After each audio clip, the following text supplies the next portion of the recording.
오늘 아침 우리에게 주시는 하나님의 말씀은 마태복음 12장 1절로 8절까지 말씀입니다. 신약 성경 18면 마태복음 12장 1절로 8절까지의 말씀을 제가 봉독하도록 하겠습니다. 이 기록된 계시의 말씀을 봉독할 때에 지금도 살아 계셔서 우리 각 사람 심령 안에 실체로 가시는 주님의 음성을 친히 들으시기 바랍니다. 그때에 예수께서 안식일에 밀밭 사이로 가실새 제자들이 시장하여 이삭을 잘라 먹으니 바리새인들이 보고 예수께 고하되 보시오, 당신의 제자들이 안식일에 하지 못할 일을 하나이다. 예수께서 가라사대 다윗이 자기와 그 함께한 자들이 시장할 때에 한 일을 잊지 못하였느냐? 그가 하나님의 전에 들어가서 제사장 외에는 자기나 그 함께한 자들이 먹지 못하는 진설병을 먹지 아니하였느냐? 또 안식일에 제사장들이 성전 안에서 안식을 범하여도 죄가 없음을 너희가 율법에서 읽지 못하였느냐? 내가 너희에게 이르노니 성전보다 더 큰 이가 여기 있느니라. 나는 자비를 원하고 제사를 원치 아니하노라 하신 뜻을 너희가 알았다면 무죄한 자를 죄로 정치 아니하였느니라 하였으리라. 인자는 안식일의 주인이니라 하시니라. 아멘. 이번에 제가 강원도 태백에 있는 예수원이라는 기도원을 갔었는데, 거기서 지금은 이제 가출 청소년을 보호하는 청소년 센터라는 곳을 운영하는 목사님을 만났습니다. 거기서 이제 목회를 하시는 거죠. 근데 이제 그 목사님이 고아원에서 이제 전도사로 계실 때에 매일 새벽 4시 반에 애들을 깨워가지고 새벽 예배를 참석하게 만들었다는 거예요. 그런데 이제 시간이 지나서 걔네들이 이제 나이가 차면 이제 고아원을 나가게 되는데, 그 고아원을 나가는 애마다 한 명도 예수를 안 믿더라는 겁니다. 왜 그렇겠습니까? 아니 뭐 진짜 맨날 애들 잠 오는데 4시 반에 깨워가지고 억지로 새벽 예배를 드리게 했으니, 그러니까 걔네들이 고아원 나가는 날만 손꼽아 기다렸겠죠. 억지로 시키는 걸 누가 좋아하겠습니까? 더군다나 한창 자라야 할 애들을 잠도 안 재우고 새벽마다 그렇게 괴롭혔으니까 애들이 교회라면, 예수라면 막 치를 떨겠죠. 오히려 애들을 못 믿게 만드는 겁니다. 오늘도 이제 안식에 대한 말씀이죠. 안식이라는 것이 결국은 자유에 대한 이야기입니다. 보통 쉰다 이렇게 이해를 하는 경우가 많은데, 그렇죠. 쉰다는 것도 일하는 데서 일하는 것에 대한 자유가 아닙니까? 그러니까 안식을 쉰다고 해도, 그러니까 부분적으로는 그렇게 틀린 말은 아니죠. 오늘 본문에서 바리새인은 어떤 잘못이 있을까요? 오늘 본문을 보시면은 바리새인에 대해서 예수님께서 7절에 나는 자비를 원하고 제사를 원치 아니하노라 하신 뜻을 너희가 알았다면 무죄한 자를 죄로 정치 아니하였으리라고 이제 책망을 하게 되시는데, 도대체 바리새인이 어떠한 잘못이 있어서 예수님한테 이렇게 꾸지람을 들어야 하는가 한번 생각해 보셨습니까? 바리새인들은 지금 무슨 말을 하는 거냐면은 12장 1절에 보면은 예수께서, 그러니까 제자들도 함께 갔겠죠. 안식일에 밀밭 사이로 가시는데, 이제 제자들이 배가 고파서 밀의 이삭을 이렇게 잘라 먹은 겁니다. 그러니까 이제 너무 출출해서 뭐 간식 먹는 거나 마찬가지죠. 그러니까 이게 바리새인들이 보고 이제 예수님께 제자들이 안식일에 하지 못할 일, 그러니까 안식을 범했다는 겁니다. 안식을 범했다는 것은 다른 게 아니라, 그러니까 안식일에 일을 했다, 노동을 했다는 이야기죠. 그러니까 뭐 밀 이삭을 이렇게 잘라가지고 부벼서 먹는 것 그 자체가 이제 노동이라 이렇게 규정을 하고 바리새인들이 예수님에게 제자들의 안식일을 범하는 것을 이제 고소하는 거죠. 그런데 이게 율법적으로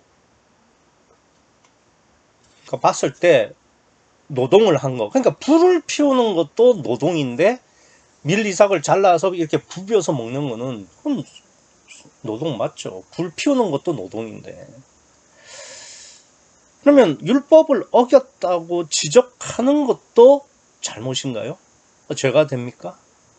만약에 그게 죄가 된다면은 모세는 대역죄인이죠. 왜냐하면 율법을 만들었을 뿐만 아니라 율법을 만든 다음에 이스라엘 백성들을 뭐 다 심판했으니까, 모세가 혼자서 심판하다가 힘드니까 뭐 50부장, 100부장, 10부장을 이렇게 세워가지고 중간중간 그렇게 해가지고 경한 것은 밑에 사람에게 맡기고 중한 것은 자기가 심판하고 그랬으니까요. 그러니까 이게 율법을 어겼다고 지적하는 거를 이제 나무라시면은 이게 하나님의 공의에 좀 모순이 되지 않나. 하나님이 주신 율법을 어겼다고 하는 게 그게 잘못일 수 있을까요? 죄가 됩니까? 그러니까 오늘 본문을 보시면은 이렇게 이제 사람들이 이야기를 하기도 해요. 예수님께서 제자의 편을 들어주신다. 그러니까 실제는 율법을 어긴 거고 율법을 범한 건데, 안식일 계명을 범한 건데, 예수님께서 바리새인들의 그 이중성, 뭐 자기들은 더 큰 잘못을 저질렀으면서도, 그러니까 작은 잘못을 저지른 제자들을 비난하는 것을 두고 예수님께서 오히려 제자들의 편을 들어주시고 바리새인들을 나무라셨다, 뭐 이렇게 해석을 하는 겁니다. 그런데 과연 예수님께서 제자들이 잘못이 있는데도 편을 들어주신 거냐? 그러면 진짜 그러니까 하나님의 공의성에 모순이 되는 거죠. 그러면 우리가 지금부터 해야 될 일은 뭐냐면은, 예수님은 왜 제자들이 죄가 없다고 하시느냐? 그러니까 이게 무슨 뭐 누구 편을 들어서가 아니라 실제로 공의의 하나님이시니까 실제로 제자들은 죄가 없어야 되는 거죠. 그래서 예수님께서 제자들은 죄가 없다고 당연지사로 말씀하신 거예요. 그러면 객관적으로 우리가 물리적으로 봤을 때는 제자들이 밀 이삭을 자르고 부벼 먹은 거, 그게 노동이, 그러니까 어쨌든 움직임이 있었던 거고 노동을 한 겁니다. 불을 피우는 것도 노동이니까. 그러면 지금 예수님께서 제자들이 안식일 계명을 범하지 않았다고 하는 그 이유가 뭔지, 그걸 우리가 알아야 오늘 본문을 이해를 할 수가 있는 거죠. 그러니까 무조건 바리새인들은 저놈들은 나쁜 거니까, 그러니까 뭐 정확하게 봤어도 저놈들이 잘못한 거야, 뭐 예수님 말씀이 무조건 옳아, 이게 아니죠. 예수님은 왜 제자들이 안식을 범하지 않았다, 안식일 계명을 범하지 않았다고 말씀하는지를 정확하게 알아야 예수님이 지금 왜 이렇게 제자들에게 죄를 지었다고 말하지 않는지를 우리가 알게 되고, 또 왜 바리새인들이 저렇게 말하는 것이 문제가 되는지를 알 수 있으니까요.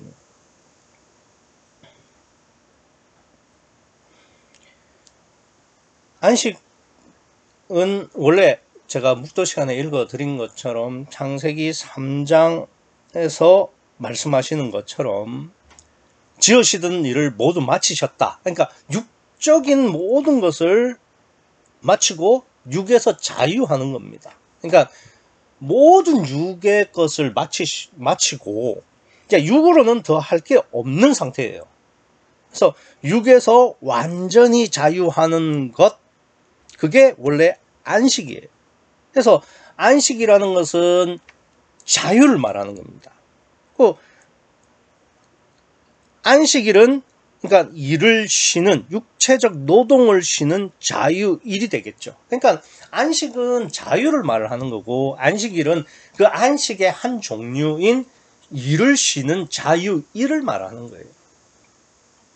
어쨌든 안식의 본질적이고 기본적인 개념은 자유를 뜻하고, 그 자유는 그러니까 모든 육에서 자유하는 것이기 때문에 영혼 구원을 말하는 것이고 결국 천국을 의미하게 되는 것입니다. 그리고 이제 천국은 하나님이 계신 곳이죠. 그래서 안식이라는 것은 자유고 구원이고 천국의 개념이면서 이제 하나님이 계신 곳을 말을 하는 거죠. 그렇다면은 구약에서의 안식은 성전이 되겠죠. 왜 그러냐면은 성전에 하나님이 계시지는 않지만 어쨌든 계신다라는 상징, 의미가 있으니까 구약의 안식은 성전에 있다. 이렇게 우리가 신학적으로 이해를 할 수가 있는 겁니다. 그래서 오늘 본문의 4절 5절을 보시면 이렇게 돼 있죠. 그러니까 다윗과 함께한 자들이 그가 하나님의 전에 들어가서 제사장 외에는 자기나 그 함께한 자들이 먹지 못하는 진설병을 먹지 아니하였느냐. 그러니까 지금 제자들이 밀이삭을 잘라 먹은 것은 예수님도 인정하시는 거예요. 분명히 노동이고 안식일 계명을 범한 것은 맞지만, 그런데 니들이 지금 다윗의 경우를 읽지 못했냐. 다윗이 하나님의 전에 들어가서 제사장 외에는 자기나 그 함께하는 자들이 먹지 못하는 진설병을 먹지 아니했냐. 이것도 계명을 어긴 거라 이 말이에요. 그런데 그거 문제 없지 않냐라고 물어보는 거고, 그 다음 5절 또 안식일에 제사장들이 성전 안에서 심지어 안식을 범하여도 죄가 없음을 너희가 율법에서 읽지 아니하였느냐라는 겁니다. 그러니까 지금 제자들이 안식일을 범하지 않았다는 게 아닙니다. 안식일의 계명을 범한 건 맞는데, 예수님이 말씀하시는 건 뭐냐면은 다윗의 예나 제사장들의 예를 보면은 죄가 아니다라고 말씀하시는 겁니다. 또 왜 그러냐 이거예요. 왜 그렇습니까? 왜 다윗이나 제사장들이 안식을 범했어도 계명을 어겼어도 죄가 되지 않을까요? 왜 그럴까요? 그러니까 우리가 성경을 볼 때 꼼꼼히 봐야 되는데 무슨 단어 하나 잡고 이게 늘어지는 그런 거 말고 진짜 핵심, 그러니까 성경이 말하고자 하는 그 핵심을 우리가 놓치지 말아야 돼요. 그래서 성경을 정말 자세히 봐야 됩니다. 그러니까 오늘 4절 5절에서 둘 다 공통점이 있죠. 그러니까 다윗이나 제사장이나 율법이나 계명을 어겼어요. 안식일을 범했다 이겁니다. 그런데 왜 이 둘 다 죄가 없느냐? 4절과 5절의 공통적인 게 뭐냐? 여기 보시면 4절 그러니까 처음을 보세요. 그가 하나님의 전에 들어갔다. 전 안의 일이에요. 5절도 보시면은 제사장들이 성전 안에서, 그러니까 만약에 다윗이나 그 함께한 자들이 성전 밖에서 진설병을 먹었으면 죄예요. 제사장들도 성전 밖에서 안식일을 범하면 죄입니다. 근데 왜 죄가 안 된다고요? 안에서, 성전 안에서. 근데 왜 성전 안에서 죄를 범하면 계명을 어겨도 죄가 되지 않을까요? 제가 그걸 위해서 길게 설명을 한 겁니다. 안식이라는 것은 원래 자유를 의미하고요. 그 자유는 구원이고, 구원은 천국인데 천국은 하나님이 계신 곳이라 이겁니다. 그러니까 하나님과 함께 하고 있으면은 그 어떤 것도 죄가 되지 않아요. 하나님과 함께 하면. 그러니까 지금 예수님께서 제자들이 밀밭 사이로 지나가면서 밀 이삭을 잘라 먹은 건 분명히 안식일을 범한 건 맞는데, 이 제자들도 죄가 아니라 이겁니다. 왜? 성전 아니니까. 근데 이 말을 해보니까 이상해요. 그러니까 4절과 5절은 분명히 성전 아니니까 죄가 아니었죠. 근데 12장 1절을 보면 그때에 예수께서 안식일에 밀밭 사이로 가실 때, 그러니까 밀밭에 있는 거예요. 아니 밀밭이지 성전 안이 아니지 않습니까? 근데 왜 제자들이 죄가 아니냐 이거예요. 그러면 바리새인들의 말이 맞죠. 성전 바뀌니까. 그러면 예수님께서 편애하시는 게 맞지 않냐, 뭐 이런 이야기가 될 수가 있는 거죠. 그런데 예수님이 말씀하신 게 있죠. 6절을 보시겠습니다. 내가 너희에게 이르노니 성전보다 더 큰 이가 여기 있다는 겁니다. 그러니까 성전은, 구약의 성전에서는 그 치외법권적으로 죄를 지어도 죄가 되지 않는 그러한 그 범위가 성전 아니에요. 근데 예수님이 오시고 난 다음부터는 어떻게 되느냐, 성전보다 더 큰 이다. 그러니까 성전 밖에서도 치외법권이 적용이 된다 이거죠. 그러니까 성전 밖에서 안식을 범해도 제자들에겐 죄가 없는 겁니다. 근데 예수님께서 지금 성전보다 더 큰 이다라고, 큰 이가 여기 있다, 그러니까 예수님을 두고 말씀하시는 거 아니겠어요? 그러면 예수님이 얼마나 크시길래, 뭐 예수님이라고 해봐야, 그래봐야 사람이죠. 사람이 크다고 어떻게 성전보다 커요? 근데 이걸 잘 아셔야 됩니다. 예수님은 예수 그리스도세요. 그죠? 그러니까 육체를 입고 있으시지만 하나님이신. 근데 왜 예수님께서 육체를 입고 있으면서도 하나님 되실 수 있느냐? 그러니까 성령이 예수님 속에, 예수라는 육체 안에 삼위일체로 예수님과 함께 계시기 때문에 그래요. 그러니까 보세요. 구약에서도 성전 안에서 안식일을 범해도, 계명을 어겨도 죄가 되지 않는 것은 성전 안에 성령이 계시다라는 의미 때문이 아닙니까? 근데 지금 예수님 안에 성령이 계시기 때문에 예수님은 돌아다니시는 성전이 되시는 겁니다. 그죠? 성전은 붙박이잖아요. 그런데 예수님은 예수님 안에 성령이 계시면서 예수님이 돌아다니면서 성령과 함께 하시기 때문에 예수님과 함께 있으면 무조건 죄를 용서받는다 이겁니다. 놀라운 일 아닙니까? 그러니까 오늘 본문에서 제자들이 밀 이삭을 잘라 먹으면서 안식일 계명을 범해도 죄가 안 되는 거예요. 단 조건이 있죠. 어떤 조건입니까? 예수님과 함께 있어야 돼요. 그러니까 예수님이 제자들을 편애하시는 게 아니에요. 기독 신앙의 원리 있는 그대로 지금 예수님이 말씀하시는 겁니다. 7절, 나는 자비를 원하고 제사를 원치 아니하노라 하신 뜻을 너희가 알았다면 무죄한 자를 정치 아니하였으리라. 맞죠? 이 말씀 정확하죠. 아니 내가 지금 성령과 함께 있고 나랑 제자들이 함께 있는데 얘네들이 무슨 죄야? 죄 없어. 근데 왜 니네들이 알지도 못하면서 정죄하냐? 아니 이게 뭐 편애하는 말입니까? 정확한 말이지. 여러분들이 혹시 제가 지금 말씀드렸던 이 논리를 파악을 못하거나 깨닫지 못했다면은 아마도 제 생각에는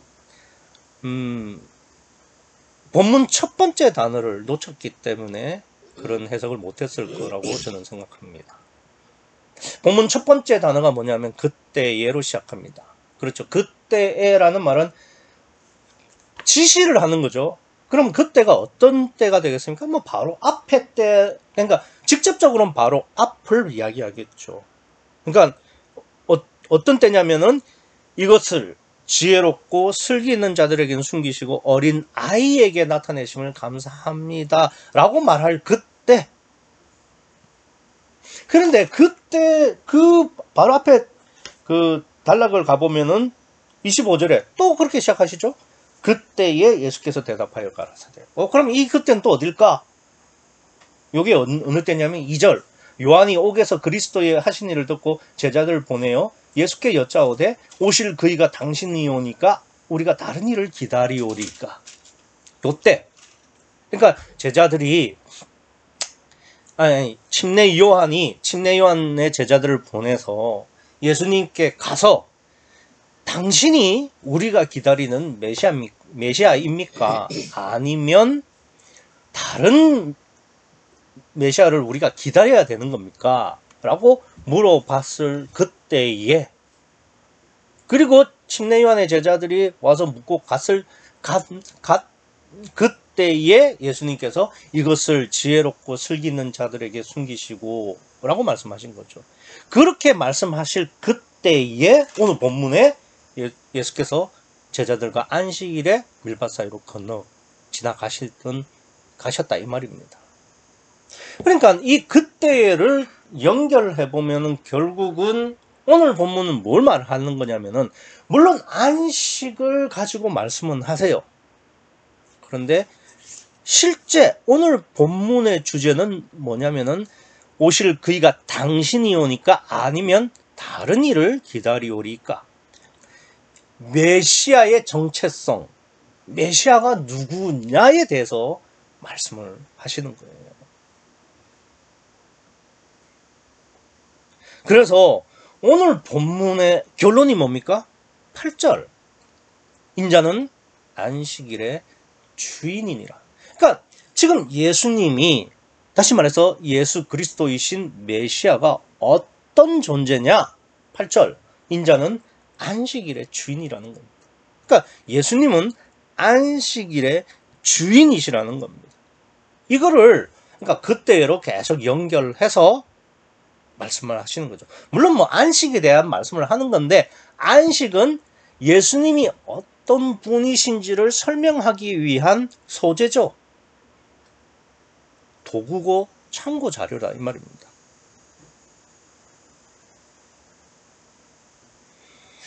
그런데 왜 8절에서는 인자는 안식일의 주인이라 라고 말씀하셨습니까? 아니 원래 예수님은 안식의 주인이시죠. 왜냐하면은 안식이 자유를 의미하고 그러니까 영혼 구원을 의미하고 천국을 의미하고, 천국은 하나님이 계시기 때문에 천국이고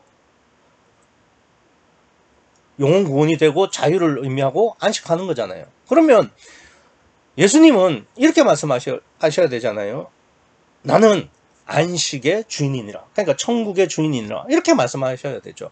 물론 성부 하나님이 그러니까 주인이시긴 하죠. 그런데 성자 하나님도 삼위일체로 계시니까 천국의 주인이시고 안식의 주인이시잖아요. 그러니까 나는 안식의 주인이니라 이렇게 말씀하셔야 될 것 같은데 왜 안식일의 주인이라 이렇게 말씀하셨냐 이거죠. 그 답은 8절 처음에 있죠. 처음에 이는 예수님께서 그냥 안식일의 주인이라고 하지 않았죠. 혹은 나는이라고 하시지도 않으셨죠. 뭐라고 하셨습니까? 인자는 안식일의 주인이라는 겁니다. 자, 여기서 왜 예수님께서 인자라고 말씀하셨느냐? 지금 예수님이 본문을 기록할 때의 당시에 예수님은 하나님 우편에 계시는 영이신 성자 하나님이 아니시고 언제입니까? 육신을 입고 이 땅에 내려오신 공생애의 메시아이신 예수 그리스도입니다. 안식의 주인이시긴 하죠.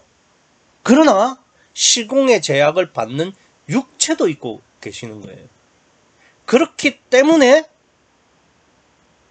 시간의 매입니다. 그래서 안식의 주인이 아니라 안식일의 주인이라고 말씀하시는 거죠. 물론 안식일도 안식처럼 자유를 의미하고 구원을 의미하고 뭐 천국도 의미합니다. 그러나 안식의 본질적인 개념은 아니죠. 시간적인 제약이 있으니까요. 그래서 왜 안식일의 주인이다라고 말씀하시느냐 하면은 육체를 입고 있는 우리를 위해서 안식일의 주인이라고 말씀하는 겁니다. 왜 그렇게 말씀을 드리느냐면은 이 인자라는 말이 헬라어로 휘오스 안드로포스입니다. 그러니까 이걸 직역하면은 사람의 아들이라는 말입니다. 그러니까 사람의 아들이라는 말은 예수님도 완전한 사람이라는 말씀이 되는 거죠. 그러면서 안식일의 주인이니까 안식의 주인이라는 말이죠. 그러니까 하나님이시기도 하다는 이야기죠. 그러니까 인자는 안식일의 주인이라는 말은 인자 예수님도 육체를 입고 계시고 안식일의 주인이니까 하나님이시고, 그런데 하나님이시지만은 시간과 공간의 제약을 받는 육체를 입고 계신다, 이런 의미가 되겠죠. 그래서 인자는 안식일의 주인이라는 말은 예수님은 완전한 하나님이시면서 동시에 완전한 사람이라는 신인 메시아를 말씀하고 계시는 거죠. 그러니까 이게 왜 우리 인간을 위한 말씀이냐? 지금 예수님은 앞서 말씀을 드린 것처럼 하나님 우편에 계시는 성자 하나님이 아니라 이 땅에 육체를 입고 이 땅에 내려오셔서 육체를 입고 있는 하나님이세요. 그래서 예수 그리스도가 된다 이겁니다. 근데 예수 그리스도라는 말은 뭐냐면은 예수님이 육체 안에 계실 때 그 안에 성령도 함께 계신다는 거예요. 삼위일체 하나님으로. 그래서 육체를 입고 있지만은 그 안에 성령이 함께 계시는 임마누엘의 모델이 되신 거죠. 그것이 성령으로 거듭나는 것이고 그게 우리가 구원받을 모델이 되는 거예요. 그래서 이게 우리를 위해서 하시는 말씀이에요. 그래서 인자는 안식일의 주인이다라는 이 말씀에 두 가지의 의미가 있습니다. 첫 번째는 인간만이 그러니까 동물도 안 돼요. 육체를 입고 있지만 동물은 안 돼요. 그러니까 왜? 영이 없기 때문에. 그런데 천사도 안 됩니다. 천사는 영은 있지만 육체가 없어요. 그래서 동물도 안 되고 천사도 안 되고 오직 육체를 입고 있으면서도 영이 있는 인간 너희만이 내가 영이면서 육체를 입고 있지만 성령과 함께 하고 있는 이 임마누엘을 이룬 것처럼 너희만 그럴 수 있다고 지금 말씀을 해 주시는 거예요. 그러니까 이게 은혜의 말씀이다 이 말입니다. 더군다나 이 성령이 나와 함께 하시는데 어떻게 나와 함께 하시느냐 하면은 보혜사로 무조건 내 편인 성령으로 함께 하세요. 그래서 지금 이 제자들이 안식일 계명을 범했어요. 이 다윗이나 제사장들처럼. 그래도 내 편이에요. 그래도 내 편. 그게 보혜사라 이 말입니다. 그래서 인자는 안식일의 주인이라는 말은 우리 인간만이 육체를 입고 있는 인간만이 구원을 얻을 수 있고 그것도 임마누엘 구원을 그리고 그 보혜사 무조건 내 편인 보혜사가 내 안에 들어오신다는 은혜의 말씀입니다. 두 번째, 그런데 그 임마누엘 구원은 이 육체를 입고 있는 이때까지만 가능하다는 겁니다. 그렇죠. 예수님이 인자로만 계신 게 아니었잖아요.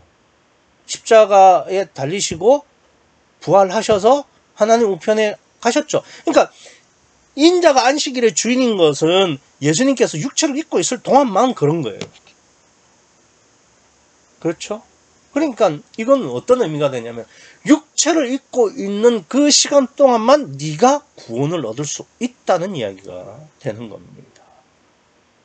그러니까 인자는 안식일의 주인이라는 말씀은 우리에게 은혜의 말씀이면서 동시에 경고, 심판의 말씀이다 이 말입니다.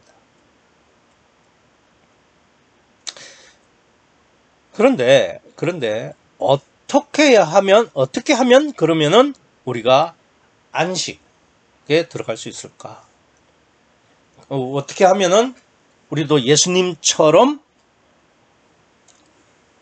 육체 안에, 내 몸 안에 성령이 함께 계셔서 나도 안식일의 주인이 될 수 있을까? 이 말입니다.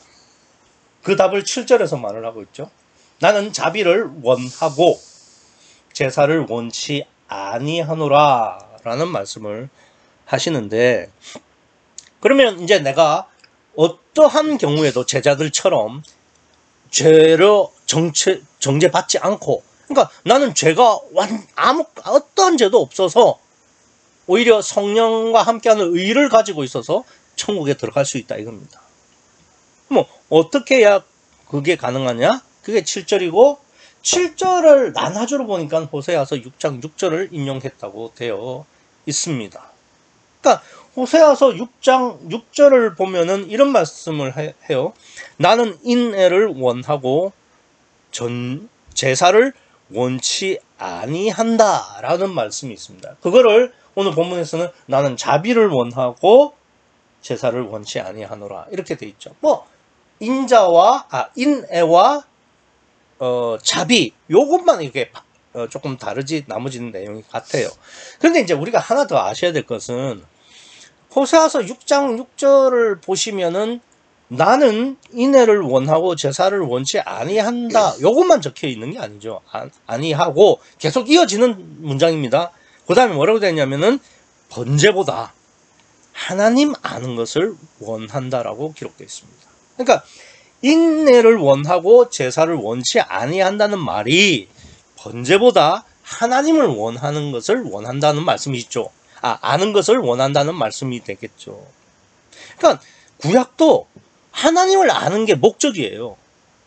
그러니까 지금 본문이 그때로 계속 연결하면서 결국 하고 싶은 말씀이 뭐냐면은 예수님이 어떤 분이시냐를 말씀하시듯이 구역을 가봐도 하나님을 아는 게 궁극적으로는 하나님의 소원이시다 이 말입니다. 그러니까 하나님을 알아야 우리가 안식을 얻고 구원을 받는다, 천국을 간다 이런 이야기가 되겠죠.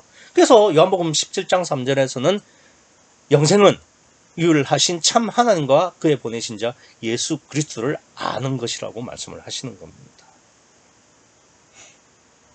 호세아서 6장 6절에서는 인애라고 되어 있고 오늘 본문에서는 자비라고 되어 있는데 뭐 이걸 왜 같은 내용을 다른 단어로 쓰고 있냐? 그럼 인애랑 자비가 무슨 다른 뜻이냐? 뭐 이런 것을 따지는 것도 중요하겠죠. 그러나 큰 틀에서 보면은 인애나 자비는 마음의 문제예요. 그렇죠? 그리고 이 제사 혹은 6장 6절에 호세아서 6장 6절 하반절에 있는 번제, 뭐 제사나 번제나요? 그거는 행위적인 문제죠. 그러니까 지금 인애나 자비는 마음의 문제를 말하고 번제나 제사는 행위의 문제를 말하는 겁니다. 그러니까 예수님께서 말씀하시는 것은 뭐냐면은 하나님을 알려면 나를 알려면은 행위로서는 알 수 없다는 거죠. 그러니까 뭘로 알 수 있다? 마음으로서나 예수님을 알 수 있다는 것을 지금 말씀을 하시는 겁니다. 제가 이번에 예수원에 갔더니 그 예수원은 자기 기도를 하는 것이 아니래요. 중보 기도를 하는 겁니다. 남을 위해서 기도를 한다는 거예요. 그 말도 그러니까 뭐 성경적으로 맞는지 잘 모르겠지만 그러니까 그 내용 자체가 어떤 거냐? 현 정부의 뭐 실정, 그다음에 정치 관련한 기도 제목을 아니 개인적으로 하는 게 아니라 아예 그냥 거기 모인 공중이 그 기도 제목을 가지고 기도를 하는 거예요. 그러니까 예수님은 지금 뭘 말씀하시느냐면은 나는 인애, 자비, 너희의 마음을 원하지 번제, 제사 아무 소용없다 이렇게 말씀하시는데 그러니까 예수님은 네 마음에 네 심령이나 걱정해라.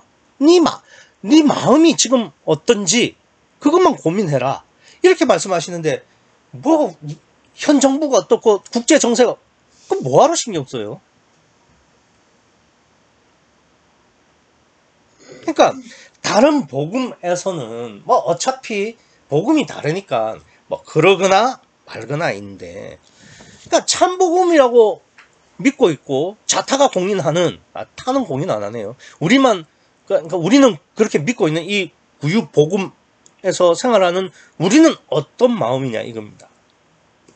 정치 이야기 안 하니까 지혜롭고 슬기는 자가 아니라 어린 아이같이 되었습니까? 우리도 정치 이야기만 안 했다 뿐이지 돈 걱정, 자식 걱정, 건강 걱정, 내 미래 걱정, 그죠? 내 마음을 제쳐두고 다른 것에 마음을 뺏기는 거는 예수님이 보시기에는 정치 기도하는 거나 똑같다 이겁니다. 안 그렇습니까? 예수님이 원하시는 거는 인애나 자비예요. 네 마음이 중요하다 이겁니다. 다른 거는 잊어버려야 되죠. 내 마음에만 집중할 수 있어야 된다 이겁니다. 아니 솔직히 말해서 뭐 우리끼리 이야기지만 우리가 뭐 걱정한다고 미래를 바꿀 수나 있나요? 예수님이 말씀하시기 산상복음에서 이런 말씀하셨죠. 한 트럭도 너희가 희고 검게 할 수 없다. 아니 머리카락을 내가 흰색 그러니까 머리가 하얘지는 걸 내가 막을 수가 있냐 이거예요. 그리고 키를 한자나 키울 수 있냐 이겁니다. 내가 걱정하면 키가 커집니까? 예수님이 제자들에게 안식을 어기지 않았다고 하셨잖아요. 그죠? 그거는 다른 이유가 아닙니다. 제자들이 예수님과 함께 있으니까. 성전 안에서 그 어떠한 계명을 어기고 안식을 어겨도 죄가 되지 않듯이 예수님과 함께 하면은 안식을 범하는 게 아니에요. 만약에 예수님이 바리새인과 함께 있었다. 그러면 제자들은 죄를 범한 거죠. 안식일 계명을 어긴 겁니다. 그러니까 예수님이 제자들과 함께 하셨기 때문에 제자들이 안식일을 범하지 않은 거죠. 그러면 이런 거 우리가 물어봐야 되지 않습니까? 그럼 왜 예수님은 제자들과 함께 하시느냐? 왜 바리새인들이 아니라 제자들과 함께 하시느냐? 이걸 알아야 되는 거 아닙니까? 그게 7절이라 이겁니다. 인애를 원하고 제사를 원치 않는다. 나는 자비를 원하고 번제를 원하지 않는다. 뭐 제가 바꿔 말했지만 어쨌든 같은 내용이니까요. 그러니까 예수님은 마음만 보신다 이거예요. 그러니까 예수님이 나를 보실 때 딱 하나만 보시겠죠. 마음. 내 마음이 어떠하냐. 그런데 제자들은 오직 하나만 관심이 있었습니다. 제자들이 지금 뭐 예수님한테 관심이 있었던 게 아니잖아요. 제자들은 딱 하나만 관심이 있었어요. 뭡니까? 배고프니까 먹어야 되겠다. 딱 하나만 관심이 있었던 거죠. 그러니까 딱 하나만 관심이 있었다는 것을 어떻게 아느냐? 지금 제자들이 1절에 보면 희장해서 밀을 이삭을 잘라 먹었다 이렇게 돼 있잖아요. 그때 2절에 보시면 바리새인들이 보고 그러니까 제자들이 밀 이삭을 잘라 먹는 거를 바리새인들이 봤다는 거죠. 그러면 한번 생각해 보세요. 제자들이 밀 이삭을 잘라 먹는 것을 바리새인들이 보는데 그러면 제자들은 바리새인들을 못 봤을까요? 그러니까 가까운 거리에 있었다는 이야기고 바리새인들이 그 제자들을 볼 수 있었듯이 제자들도 바리새인들을 볼 수 있었다는 이야기입니다. 그러면 제자들도 안식일 계명을 너무나 잘 알고 있고 또 밀 이삭을 잘라 먹었을 때 바리새인들이 자기들을 힐난할 것을 분명히 알았을 겁니다. 그리고 문제가 생길 것도 알았겠죠. 그런데 그런 것에 아랑곳하지 않아요. 한 가지 마음, 한 가지 행동입니다. 아니 그러면 좀 모순이 있지 않습니까? 바리새인이 보는 가운데 이삭을 먹어서 지금 바리새인들이 분명히 이렇게 제자들을 비난하고 힐난할 것을 아는데도 제자들이 그렇게 한다. 이건 모순입니다. 이건 정상적인 경우가 아니에요. 그런데도 왜 하느냐 이거예요. 아니 베드로는 그러니까 야고보에서 온 사람들이 있을 때 그 이방인과 함께 식사를 하고 있다가 유대인들이 오니까 벌떡 일어나서 도망갔죠. 그래서 나중에 사도 바울에게 혼이 나지 않습니까? 그 정도로 이 베드로나 제자들이 뭐 다른 사람 신경 안 쓰는 사람들이 아니에요.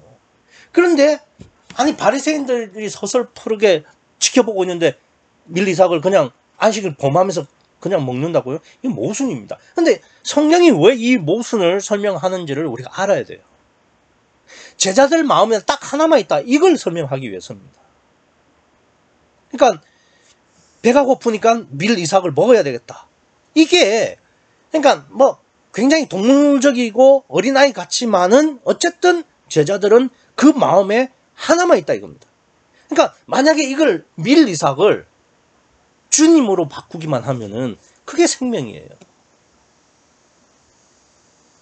사람들은 좀 참치 그걸 먹어서 이런 사다를 만드냐 그렇게 제자들의 미숙함을 지적할 수도 있겠죠. 그러나 성경이 말하는 이 그러니까 모순은 영적 사실을 드러내기 위해서이죠. 본문은 그런 미숙함이 중요한 게 아니라 제자들은 하나만 바라본다.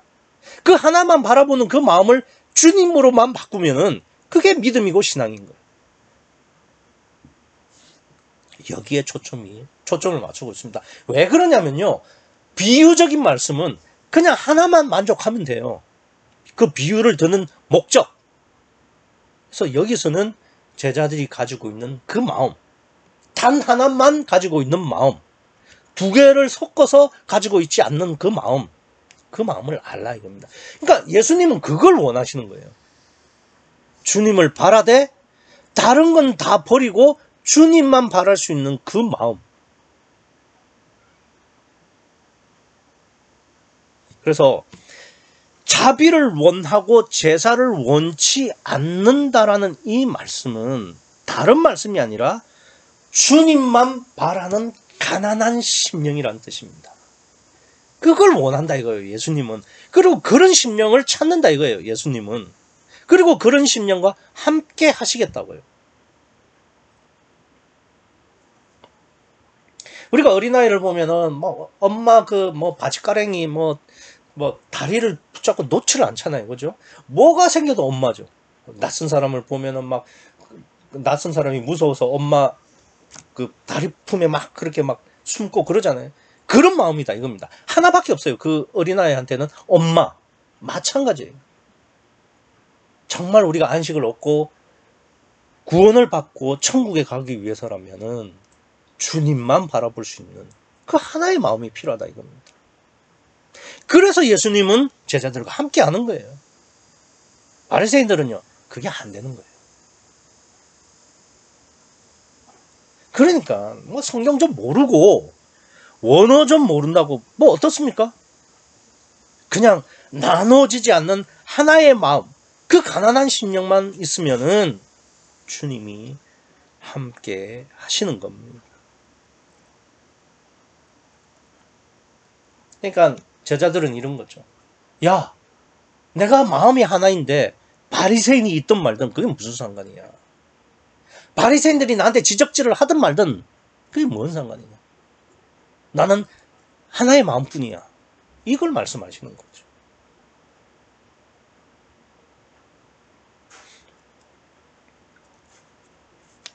그러니까 예수님은 제자들처럼 보이는 건 무시하고 자기를 살릴 생명, 그 한 마음을 가진 심령을 찾으시는 거예요. 다시 말씀드리지만 물론 이때는 제자들이 밀이삭을 잘라 먹었죠. 배고프니까 살라고. 그러나 나중에 제자들은 바뀌잖아요. 자기의 심령이 살기 위해서 오직 성령만 바라잖아요.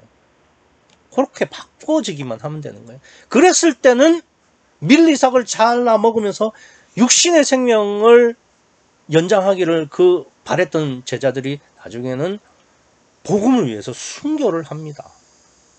그때도 딱 하나의 마음이죠. 오직 성령. 그러니까 그냥 원한다. 그 정도로 안 됩니다. 우리도 저도 주님만 바라기를 소원해요. 라고 기도하고 그렇게 마음을 가지지만 조금만 무슨 문제가 생기고 상황이 발생하면 금방 돌아서잖아요. 안 됩니다.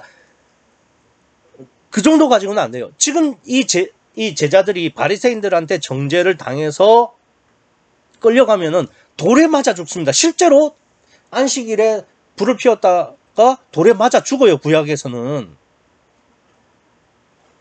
그렇게 될 수 있는 겁니다. 그러니까 제자들이 하나의 마음으로 했을 때의 그 상황은 돌에 맞아 그러니까 죽을 수도 있는 그 상황에서도 아무것도 보지 않고 하나의 마음, 즉 주님만 바라는 가난한 심령이 되어야 우리가 주님이 주시는 안식을 얻고 예수님처럼 인자가 되어서 안식일의 주인까지 될 수 있는 겁니다.